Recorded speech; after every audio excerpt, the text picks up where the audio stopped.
Bagalkot ज़िमनी election में कांग्रेस के लिए जीत आसान है। यहां 3 ख़वातीन कांग्रेस की जीत के लिए काफ़ी हैं। बेंगलुरु में अब्दुल करीम हाशिम पीर देसाई का बयान। देखो, ये बाय इलेक्शन है। बाय इलेक्शन में यहाँ 3 बातें मुझे ऑब्जर्व करने मिल रही। ये कौन हमारे सीएम सिद्धरामैया जी कमज़ोर पड़ गए और येडियुरप्पा जी को हिम्मत नहीं है। ऐसी हालत में ये बाय इलेक्शन को एक बड़े पैमाने पर ले जाना ये बड़ी बात नहीं है, क्योंकि सबसे पहले वोट मांगना ही गलत है।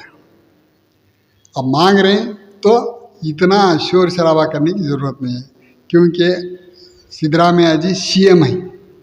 सीएम का काम होता है पूरे राज्य का जो भला होता है, उनका एक लम्हा अहमियत है।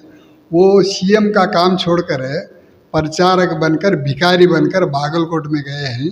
ये मुझे बिल्कुल बर्दाश्त नहीं हो रहा। वजह ये कि बागलकोट का इलेक्शन जो है, वहाँ 3 से 5 महिलाएं उनको जिम्मेदारी दिए तो बागलकोट का इलेक्शन जीत जाते हैं। नंबर 1 वीणा काश्यपनवर, दूसरा रक्षिता, तीसरा जो है हमारे रुखसाना उस्ताद।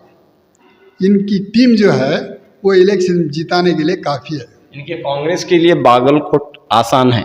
बिल्कुल आसान है, लेकिन ये सीएम जो है घबरा गए हैं।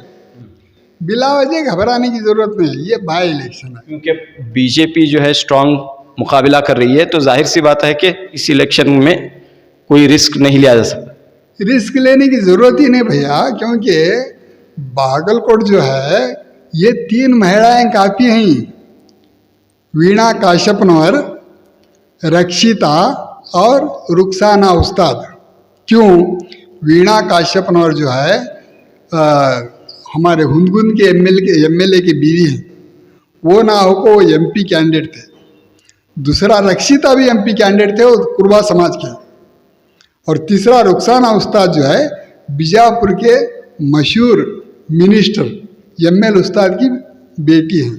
ये लोग महिलाओं को आगे आने नहीं दे रही। इन्होंने अपना भाषण करने के बाद शौक से जा रही है। वहाँ चुनाव का इनका ये नहीं है, इनको करने काम नहीं है। जो काम करना है उसको दिलचस्पी नहीं है, इसलिए वहाँ भाषण करने जा रहे हैं।